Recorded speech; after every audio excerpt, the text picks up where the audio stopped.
Cerrado. Fala galera vascaína, eu sou o Thiago Fontes, falo direto de Brasília, Distrito Federal, trazendo mais um vídeo para o canal. Vamos bater um papo, trocar uma ideia, ressaca do dia seguinte, depois de ter tomado ali uma surra do Palmeiras lá no Allianz Parque. Cara, sabe o que? Tipo assim, perder é ruim, tá? O sentimento da derrota, depois principalmente vá 7 jogos sem perder, aí voltar a perder é ruim. Mas se tem uma coisa que me dá assim, tipo um certo conforto nesse sentimento de derrota, é ver a reação dos flamenguistas, dos mulambos, os influenciadores do Flamengo desesperados nas redes sociais, dizendo que o Vasco abriu as pernas para o Palmeiras, porque recebeu uma grana da tia Leila lá, da Crefisa, os 80 milhões que eu vou falar daqui a pouco, tá? Vou trazer inclusive o professor José Humberto para explicar aqui o que é esses 80 milhões, realmente é um empréstimo que o Vasco pegou com a Crefisa. Daqui a pouco a gente vai falar sobre essa polêmica aí, mas gostei de ver, porque se o Flamengo chegar, eu já falei isso quando a gente empatou com eles, que eles falaram que a gente estava comemorando empate. Se chegar lá no final, o Flamengo ficar no cheirinho do Campeonato Brasileiro, vai ter muito da ajuda do Vasco, porque com o Vasco eles não ganharam 2 pontos, e o Palmeiras ganhou as 2 do Vasco, 6 pontos. Então, só com o Vasco o Palmeiras conseguiu colar neles. Tem um jogo a menos, tem um jogo que eles ainda vão fazer um com o outro, então se perder vai ter muito do Vasco aí nesse cheirinho do Flamengo no Campeonato Brasileiro. Então isso já me deixou de certa forma confortado em ver eles gritando, berrando, dizendo que a gente entregou. Vamos falar de Vasco? Curte, comenta, compartilha, deixa o hype. Tudo que você puder fazer para o canal ser impulsionado na plataforma, eu agradeço, tá?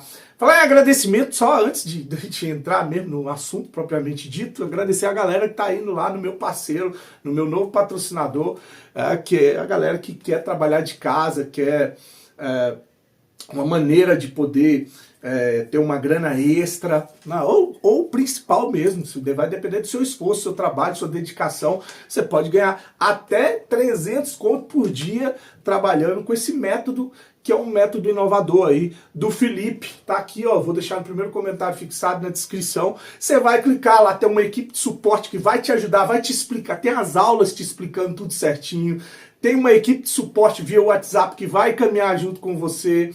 Tá? É uma empresa com 6 anos de mercado, tá? Então, assim, é uma coisa séria, Eu entrei, vi os vídeos, e se você quiser aprender, se quiser se dedicar a isso, tá aqui, vai lá, clica, vai conhecer. E tem um detalhe, tá? O Felipe, ele dá uma garantia para você. Se você não gostou, pronto, tudo bem, tá? Vamos lá, ele te faz o reembolso e pronto, a gente segue a vida. Como é que isso não pode ser legal, né? Então vai lá, se inscreve aqui, ó, clica, vai lá conhecer o curso para você poder ganhar uma grana trabalhando de casa, ou talvez pro seu filho que fique em casa o dia todo no celular, aproveitar, né? Que ele fique em casa o tempo todo no celular, para ver se ele consegue pelo menos uma grana, né? Uma independência financeira. Então, vai lá, segue lá ou clica e vai conhecer, tá bom?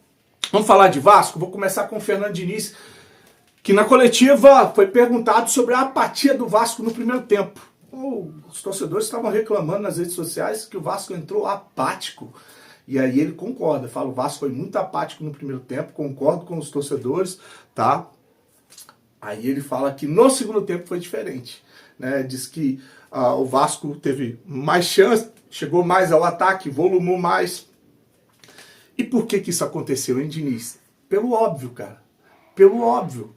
Mais uma vez o óbvio, que eu falei no intervalo do jogo contra o Cruzeiro, que você fez, inclusive. Tirou o Nuno e tirou... O Nuno é jogador de um tempo, cara. O Nuno não aguenta correr mais que 40 minutos, ainda mais no sintético. O Nuno tava quebrando a cabeça, batendo cabeça com o Coutinho no sintético. Não deu certo, cara. Não deu certo. Então tirou o Nuno, tirou o Verratti, que o Verratti tá queimado por causa de você, Diniz. Você conseguiu queimar o Verratti. Tem jogos que não é para o Verratti, você só vai expor o jogador.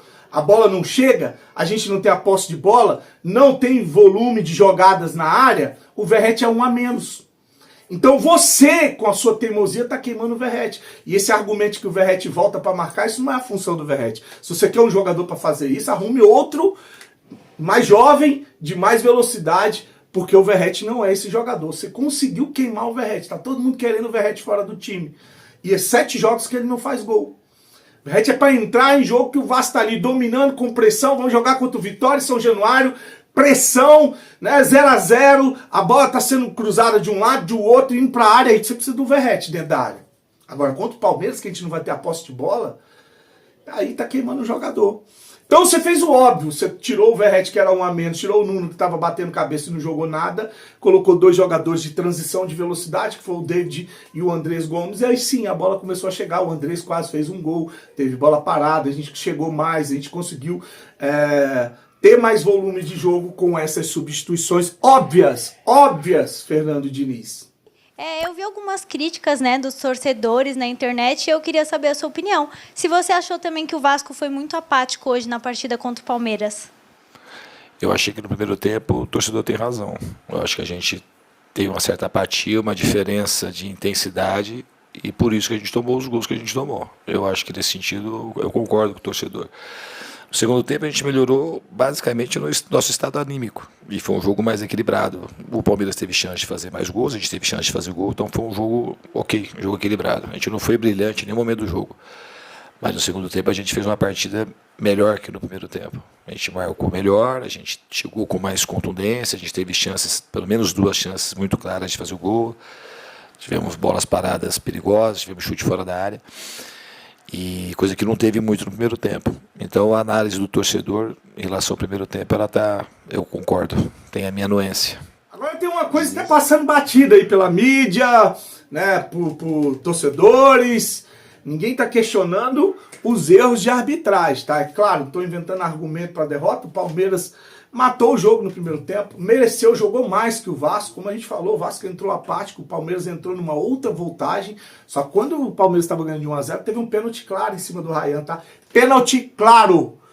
Aonde o comentarista lá da Premier da Globo falou que foi um choque involuntário. Choque por trás? Um carrinho que acerta na coxa, no joelho do Ryan, e o VAR sequer chamou, porque se empata ali, de repente você volta pro jogo, né? Você pode voltar pro jogo. Além de não dar um pênalti, a gente ainda toma o segundo gol de uma jogada que nasce de uma falta em cima do Coutinho. E o VAR também não chamou para marcar a falta na origem, e isso deixou o Fernando Diniz irritado na coletiva, onde ele fala que teve um erro de arbitragem, tá? Foi falta, porque ele estava marcando esse tipo de falta o tempo todo e resolveu não marcar essa falta em cima do Coutinho, que gerou o segundo gol do Palmeiras, e vai falar das falhas e também da falta que fez os reforços ou os jogadores que desfalcaram o Vasco, como o Barros e o Cuesta na partida de ontem. Então, a gente, isso que eu falei na minha primeira explanação, da gente deixar o jogo mais lento e não oferecer profundidade, a gente tomou 2 gols, assim. E o segundo gol, o primeiro e o terceiro, o segundo gol, a gente estava com a bola no pé, forçou um passe dentro, ofereceu a transição ao Palmeiras, achei também que foi falta no lance, pelo critério que o juiz estava adotando, foi falta. Ele deu um monte de falta como aquela, em vários momentos do jogo, mas aquela ele escolheu não dar. Obviamente que os desfalques, faz falta no seguinte sentido, o time estava muito encaixado na marcação, o time ficou coeso e estava fazendo partidas muito seguras. Então, como o nosso principal problema hoje foi a marcação. O time não jogou mal com a bola no pé, nem no primeiro tempo. A gente no primeiro tempo faltou um pouco de ser mais agressivo, chegar com mais gente na área, acertar mais as finalizações. Mas o nosso problema principal no primeiro tempo foi a gente marcou mal o Palmeiras naquilo que a gente tinha mapeado. Não foi uma surpresa, a gente tomou uns gols da maneira que a gente achou que podia tomar. Então, isso que deixa a gente com um olhar negativo, muito negativo, porque foi no primeiro tempo. Bom, minutos antes da partida eu vi aí espalhando nas redes sociais, em grupos de vascaíno, mensagem de que o Vasco teria recebido um empréstimo de 80 milhões do Palmeiras e que isso ali era maracutaia, que o Vasco ia abrir as pernas, que foi o que deixou os flamenguistas revoltados. Esse lance do empréstimo já estão falando há muito tempo que o Vasco está tentando um empréstimo para fluxo de caixa, para pagar contas emergenciais, salários, funcionários, né? E só que para fazer esse empréstimo, quando você está numa recuperação judicial, você precisa de autorização da justiça. O Vasco diz que abriu ali para 60 empresas que fazem empréstimo e que a escolhida foi a Crefisa, que ofereceu a melhor oportunidade. Tá rolando aí um papo de que a Crefisa vai ser parceira do Vasco. Eu já falei que a Crefisa... Anota o que eu tô falando. Primeiro de tudo, a Crefisa não tá mais no Palmeiras, tá? Ela saiu. O seu Crefiso lá, o o seu José Luan, agora esqueci o sobrenome dele, ele já tinha dado sinais que queria fazer negócio com o Vasco, até que ficou uma polêmica porque a Leila ia se candidatar a presidente no Palmeiras, né? A Crefisa vai botar o nome no name rights de São Januário. Anota o que eu tô dizendo, tá? Isso é só que não é uma informação, é o que eu acho. É um fim. Eu acho que a Crefisa vai fechar com o Vasco um valor e um adiantamento para poder botar, estampar Crefisa. São Januário vai se chamar Crefisa, né? E aí, meu amigo, é mais de 500 milhões no bolso para ajudar na reforma e ajudar na reestruturação do Vasco. Isso é só um achismo, tá? Mas sobre esse empréstimo, o lance é o seguinte, sai essa informação antes do jogo contra o Palmeiras, é lógico que vão fazer essa ligação, porque a Crefisa, ela pertence a Leila também, que é presidente do Palmeiras. Aí você rola uma notícia dessa antes, vão dizer que o Vasco entregou para poder, só que o empréstimo ainda nem foi feito, tá? Só tá aprovado, tá pré-aprovado. O juiz que cuida da recuperação judicial do Vasco precisa liberar, porque o Vasco não pode tomar empréstimo no mercado estando em uma recuperação judicial. Então, para explicar para você como é que funciona essa parada, eu vou trazer aqui o professor José Humberto. Na verdade, eu peguei, não é que eu vou trazer, tá? Eu peguei o trecho do vídeo lá no canal Direito Empresarial, ele cobre tudo com relação à SAF do Vasco. Se você ainda não se inscreveu, vai lá e segue o professor José Humberto no canal Direito Empresarial, e eu vou deixar aí o trecho onde ele explica tudo sobre esse empréstimo à Crefisa e a recuperação judicial do Vasco, tá? Desejar para você uma tarde abençoada, curte, se inscreve no canal, clica aí no link na descrição e no primeiro comentário, vai lá conhecer aí essa maneira de você poder trabalhar em casa e ganhar até 300 conto por dia de uma maneira digna, tá? Sem enrolação.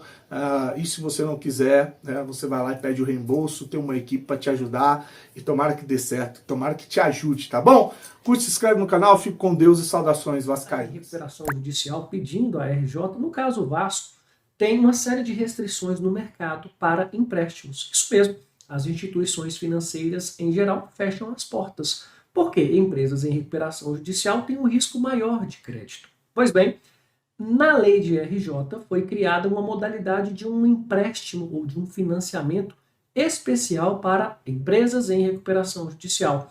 É chamado de Deep Finance, e é essa modalidade que o Vasco conseguiu junto à Crefisa no valor de 80 milhões de reais. Esse Deep Finance, que é Debtor in Possession Financing, vem do inglês, é que o devedor ele está na posse, ou seja, está na atividade econômica, mesmo na crise financeira, e essa modalidade está prevista na Lei 11.101, que é de RJ, no artigo 69A, quem tiver curiosidade. Mas nada mais, nada menos, é um financiamento que é concedido à empresa que está em recuperação judicial, que pode ter ou não garantias. Geralmente tem. É uma modalidade, como eu disse, específica para a RJ, e quem autoriza é o juiz do processo de recuperação judicial após ouvir o comitê de credores. Por quê?